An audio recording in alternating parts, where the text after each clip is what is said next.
All right, guys, welcome back to the next episode of Running with Wolves. Today, we're going to talk all about market research and analyzing your marketing and sales data for easier and better sales. This is something you guys have asked me questions about over and over again. Trust me, I heard you. So let's get into how often you should be doing market research, how to analyze your marketing and sales data, all the goodness so that you guys can really refine your strategies that much more. Really quickly, remember the reason why market research and data analysis is so important is because a lot of times your data and market research is straight from the horse's mouth when it comes to your audience. And remember that marketing and sales is very much a conversation. So a lot of times the mistake that I see business owners make is they'll be having content going out and they won't be watching or listening to how their audience is responding to it. And they'll just be posting and posting and posting and everything's fine. And then all of a sudden they're like, why am I not seeing sales anymore? What's happening here? And a lot of times it's because their audience either wasn't engaging with their content or had a lot of objections or any of those things. And they weren't taking note of that and putting that into their content. And it got so off course that now, sales are really difficult to create. So what's really important is that you listen and watch how your audience interacts with your content, how they buy, how frequently they're buying. And then the other thing that's really important too is in terms of really refining your marketing and sales strategy. When you are looking at marketing and sales data, it actually makes sales and the content creation process so much easier because you can note like, oh my gosh, that content performed really well. That got the most views we've gotten in a really long time. We need to do more stuff like that. Or wow, we had a spike in sales and it was on this specific day and we talked about this stuff. So maybe we need to talk about that more in our sales process. For example, last year in August, we had I would say 24-hour period of time where we got 8 applications in from TikTok all at once. That was like really, really high for us in one day. At that point, I think we were only getting maybe 2 or 3 applications every single day. So I was like, everyone stop what we're doing. What the heck did we post on TikTok? Because clearly we need to do more of that because it really activated our audience to buy. And what we found was it was 3 very key content pillars that are still a huge part of our TikTok strategy to this day. And it drives so many applications for us because that's what we found based off of data and market research really does it for our audience. So one other example that I have for you guys is last year on Black Friday, or not on Black Friday, but right before Black Friday, we announced our accelerator program. This is just another example of why market research is so important. We launched it and we started marketing it as we would have any of our other programs. But what we didn't remember or even think about and incorporate into our strategy was that the accelerator program is targeted for lower level business owners not making a ton of money yet in their sales. And all of our other programs, we had really marketed towards higher level business owners. So there were questions that this target audience had that our other audience members wouldn't have had. There were objections that others wouldn't have had. And we didn't incorporate any of that into our content. So when we launched our accelerator program, our DMs were dry and dusty. And that was something that had never happened for us. And I was like, okay, what the hell is going on? So we went back to the drawing board and we actually did a lot of market research to really figure out what was happening, what were those questions and objections, what was important to our target audience to hear in terms of making that investment or considering that program. And as soon as we shifted our strategy slightly, on Black Friday, in 24 hours, we had a 100K sales day. We literally went from 0 sales to that many sales just with a few shifts and changes to our strategy because we listened to our audience. So when I say that this is important, I mean it. Okay, so let's start with market research. There are a couple of different ways that you can go about doing market research. Now, this is for companies that are B2B, and these are for B2C companies, so product or service based. So with market research, if you are a service-based business, the best way to go about doing market research is either past or current client interviews, but you only want to do those interviews with people who you would love to duplicate as clients, essentially. So I always say pick your gold star client and someone who you're like, I would love to work with this person forever, but if every client that I had could be like this, I would love my business. Go and interview them.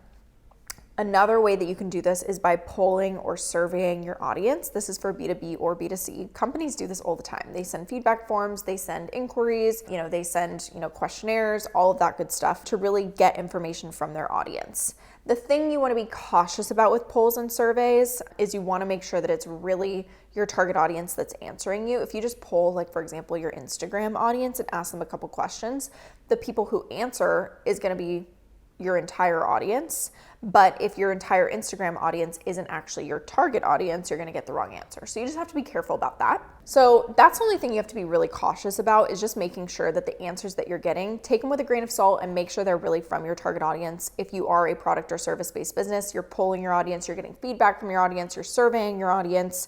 And then the last thing that you can do in terms of market research is really competitor analysis. Now, again, something to take with a grain of salt, because we've talked about in, past episodes how, when you try and take bits and pieces from your competitor's strategy, you don't know the intent behind it. It might be because they have a specific buyer type, specific questions, objections, any of those things.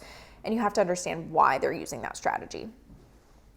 Same thing when it comes to market research and you're doing competitor analysis. You really have to understand the intent behind their strategy and why it's working the way that it is, if they are your competitor, and make sure that as you're also taking that information, you're shifting and changing it to your target audience, their buyer types, etc.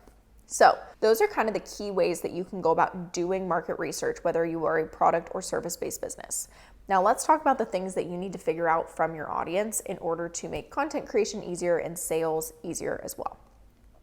There are a couple of key things that you want to be asking your audience or trying to figure out from your audience. First and foremost is going to be the question of, we're trying to essentially figure out their buyer type. So you want to ask the question, what would make you want to purchase or invest in XYZ product, service, industry, etc. So for us, for marketing, we would say, what would cause you to invest in like a marketing strategy program? What would make you invest in a marketing agency, right? What things would you want to take into consideration as you were making that investment or trying to find someone to invest in? So based off of their answers, you should be able to tell what kind of buyer types your audience is comprised of. Is it analytical and assertive? Meaning, do they take details and logistics and data and statistics into consideration? Do they need to feel like they're in charge of the buying process? Or is it more about feelings and emotions and making sure that they feel really understood by that brand or that business? So you should be able to identify those things. Second of all, the question you want to ask is, what would potentially hold you back from purchasing a product like this or making an investment into a service like this? You want to really identify any key objections or concerns that they might have in relation to that purchase.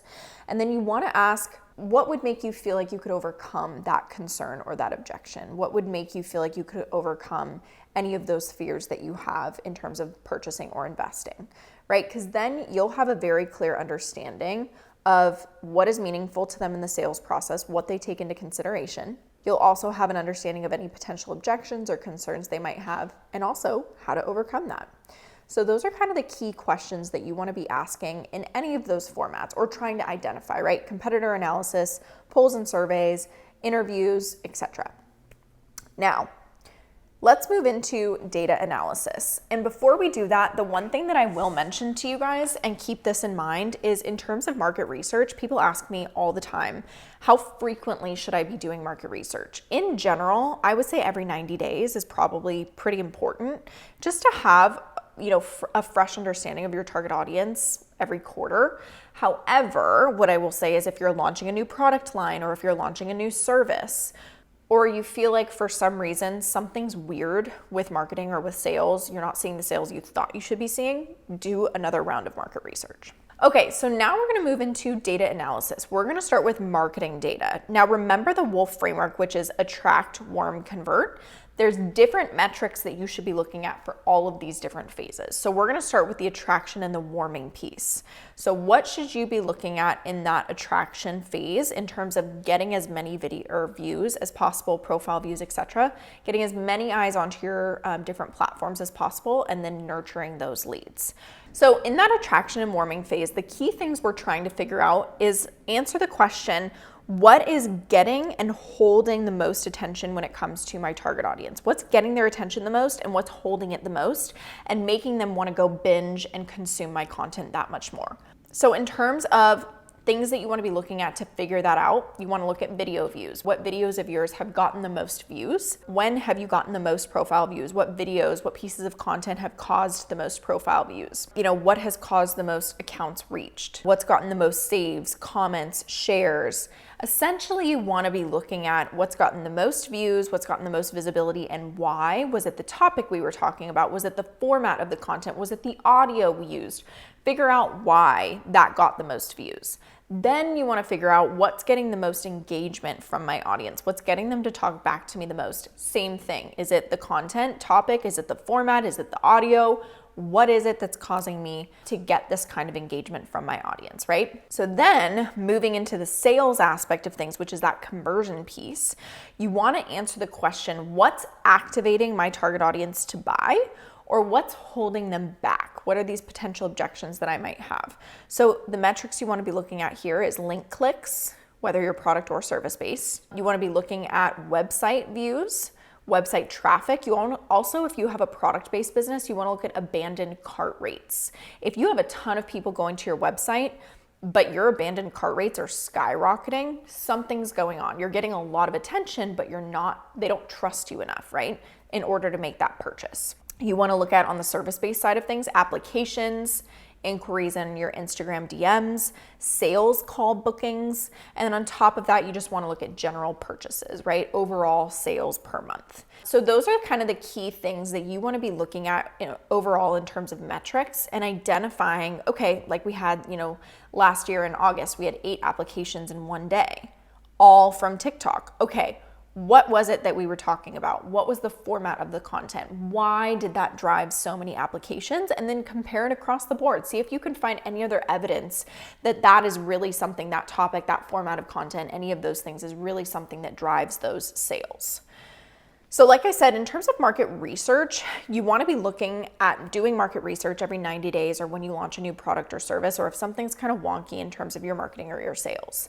With analyzing your data, you want to be looking at it every single, I would say in terms of like the attraction and the warming piece, every week, every 30 days, and every 90 days.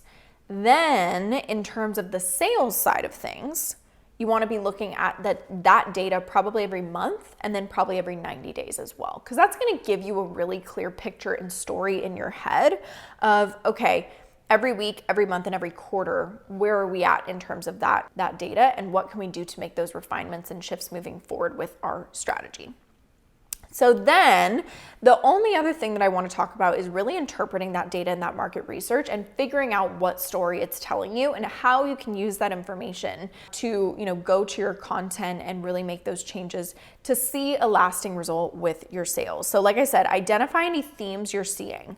Try and figure out what story is your data telling you and what is my audience saying to me based off of this data. Those are kind of the key things that you want to keep in mind as you're looking at all of this to figure out what shifts and changes you need to make in your content, like I said, in order to see those sales.